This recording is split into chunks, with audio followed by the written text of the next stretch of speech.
Hi, and welcome to Riven Motors' introductory video to the Spaghetti Western build saga. I'm your host, and my name is Christopher.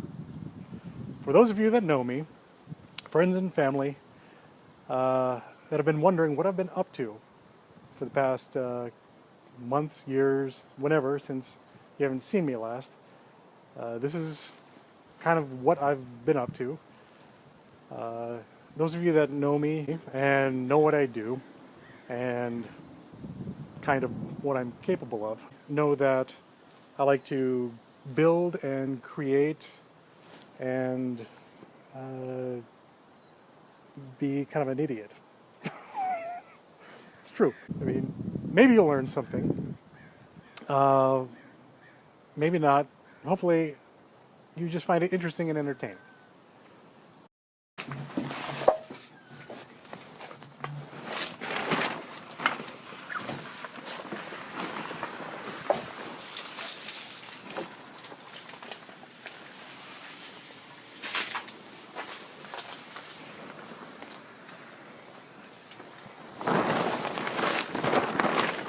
Ta-da!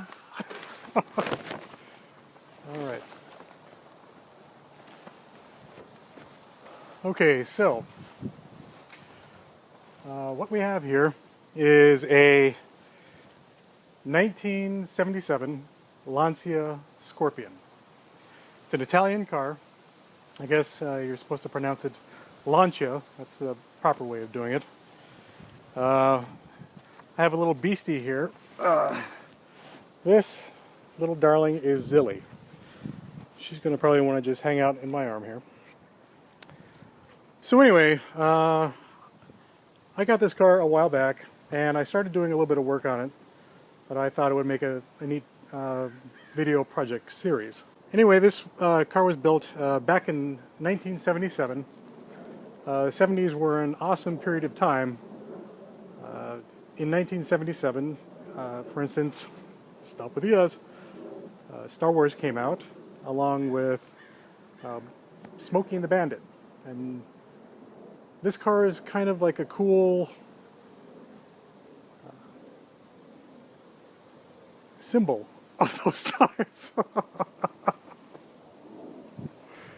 Anyway, this car is a cool symbol of those times because the car is very futuristically designed back in from that time period. And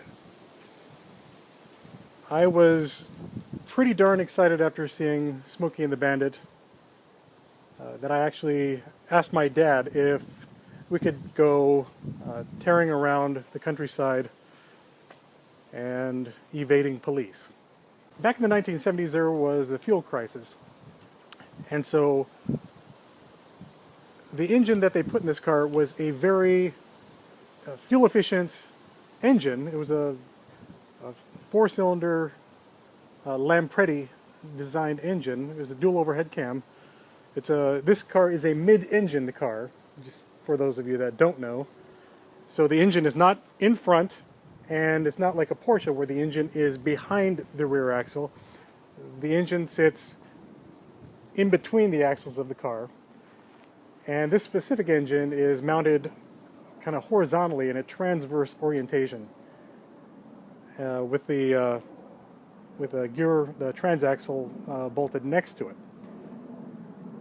And it was a very slow car for its time period. Because of the fuel crisis, automakers had to make their cars as efficient as possible. And so this wasn't very sporty. It handled well.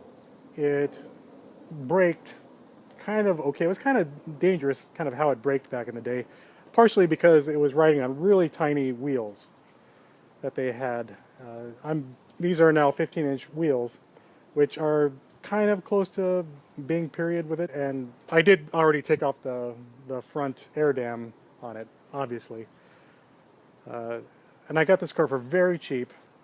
And what I intend to do with it is put in a much larger engine, more modern, probably even more emissions friendly.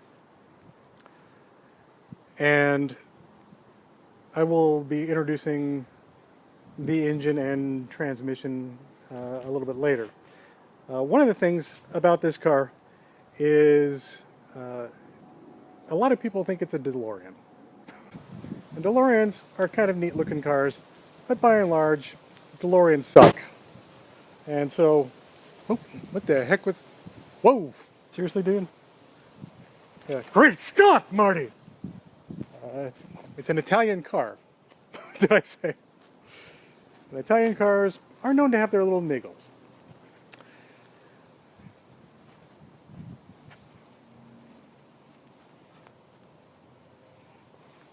It's probably okay.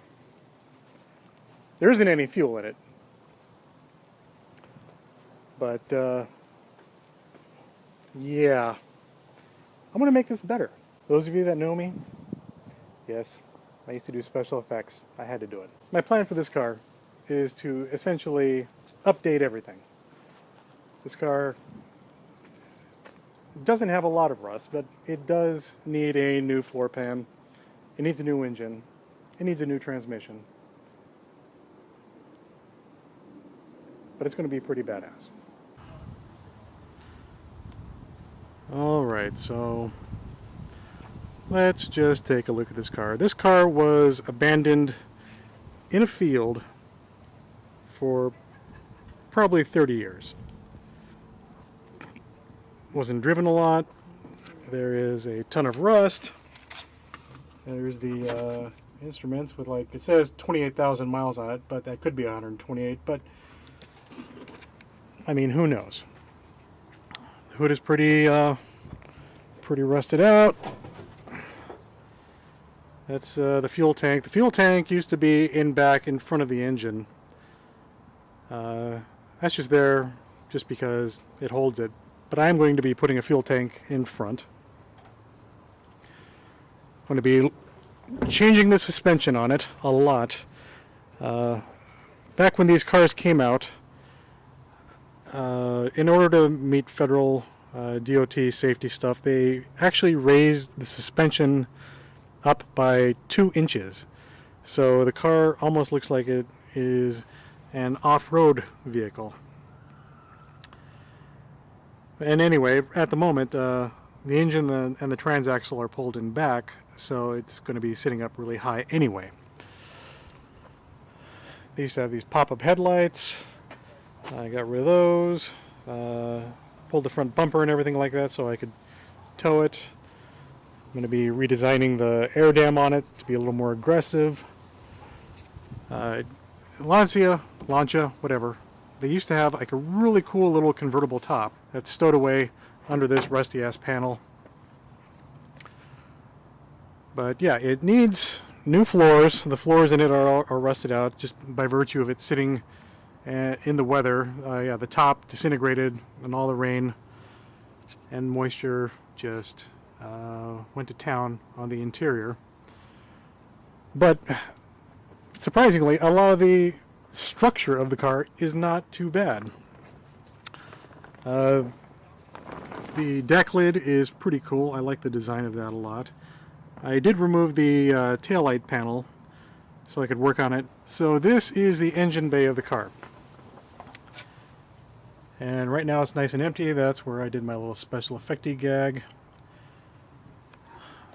And originally this car was designed to accept a V6 engine. So there is really a ton of space in the engine bay width-wise to accept a larger engine rather than the little 4-cylinder that they had in there. A lot of people have put Alfa Romeo V6 Busso engines in these. Other people have installed Honda or Acura V6s.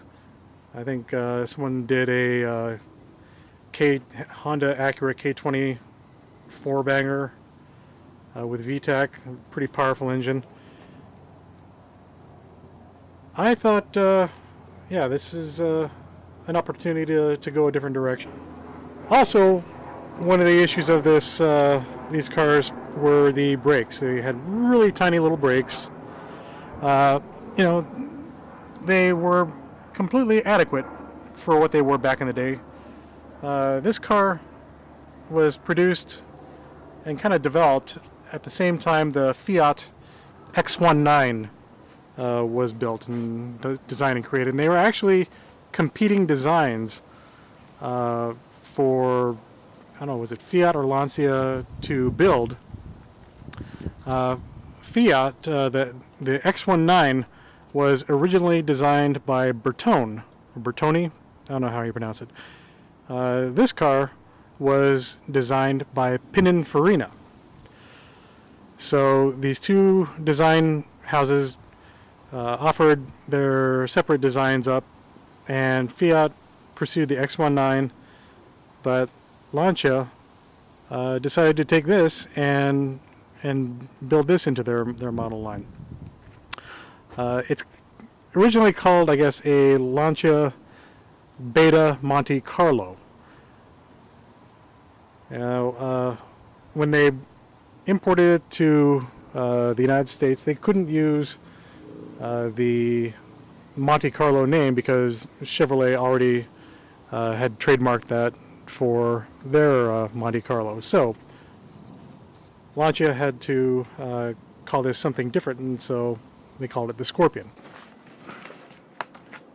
Okay, here we are in the wonderful portable garage. Let's talk engines. Yeah, I thought about putting the Alfa Romeo V6 into this. It had been done already, and really the way it had been done, and I guess would probably still be done, is to mount it transversely like the original engine, so across the engine bay, you know, with the crankshaft going sideways rather than front to back. I personally have an affinity for longitudinal drivelines. I was caught between, you know, doing a sideways transverse mounted engine swap, or, you know, trying to go to something longitudinally. I don't want to go to V8s. V8s are fantastic. I put a Mustang 5-liter V8 in a Volvo 780, and I had a great time with that car. But V8s, in certain circumstances, can be too much of a good thing, if that makes sense to any of you guys out there. Or gals. I mean, please, whoever wants to watch this, watch. So I thought a 6-cylinder engine would be ideal. A V6, Alfa Romeo did position the Busso engine longitudinally in their Milano, but Alfa Romeo engine is kind of older technology, and it's not a perfect solution. Also, using a V6 engine, it's not that the center of gravity is really high, but it is a little bit higher. And I also wanted to go all aluminum construction, aluminum block and heads, you know, the whole shebang, so that the powertrain is as light as possible and as low as possible. So I started going, okay, well, what about a flat engine, like a Subaru Flat 4, like in the WRX? And I had, you know, a Legacy Turbo, which I liked. I thought it was a good car. But I still didn't want to go turbocharged, and really you kind of need to turbocharge those engines to get the most out of them. Also, when you're running a Subaru engine, a 4-banger, it sounds like a Subaru 4-banger. It has that very distinct drone, and I didn't want people to see me, or, well, more hear me, and expecting to see a WRX come around a corner and then see that beautiful car. It just seemed incongruent, or incongruous, if that's the word. So, Subaru makes flat 6 engines. They have a new 3.6, really cool engine. They had, prior to that, a 3-liter, which is pretty good. Makes around 200 horsepower or whatever. It's cool. Both of those engines are really compact, so they're not much bigger than the Subaru 4-cylinder engines. But they're kind of spendy.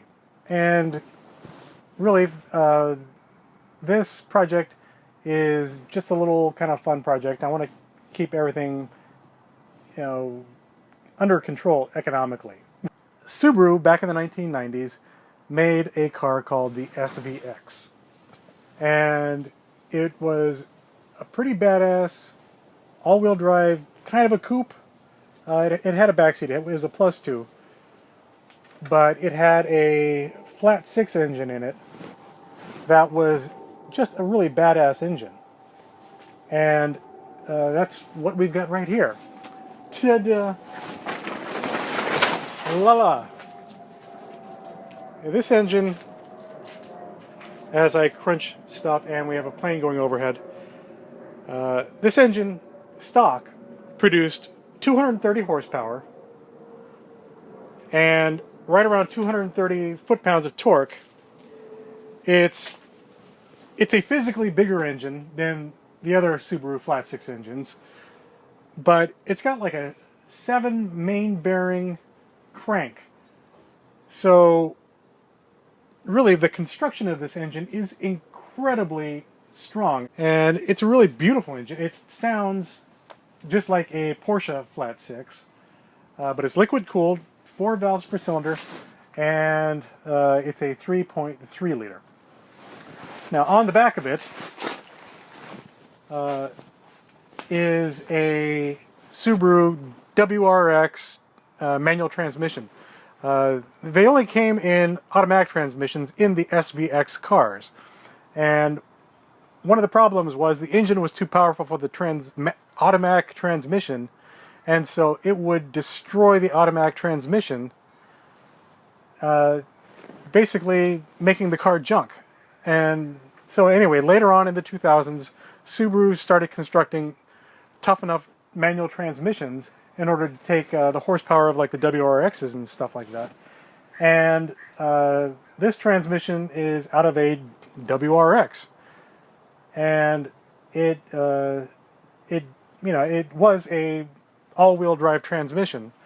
However, you can essentially take this transmission, remove the center differential, and block off where the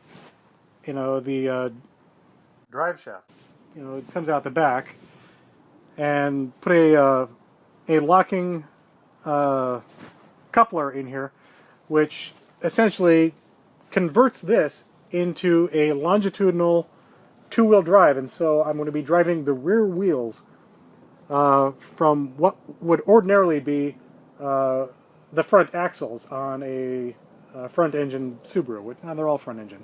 So anyway, yeah, these would be driving the front wheels in the four-wheel drive, all-wheel drive configuration. But now they're going to be driving the rear wheels.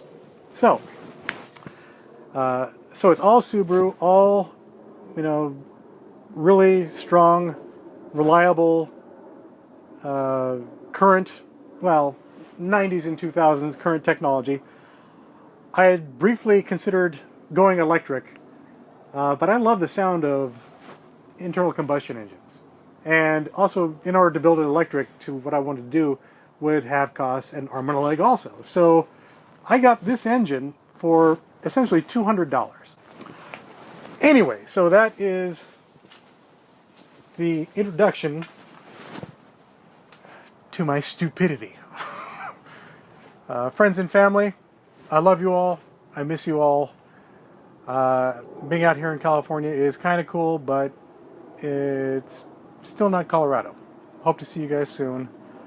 And please, if anyone wants to comment nicely, please comment and give me some encouragement, or give me your thoughts. I don't know really how YouTube works as far as subscribing and all that crap, but you're welcome to subscribe. I'm not trying to make a living off of this. I'm just kind of sharing what I'm doing. Anyway, thank you and goodbye.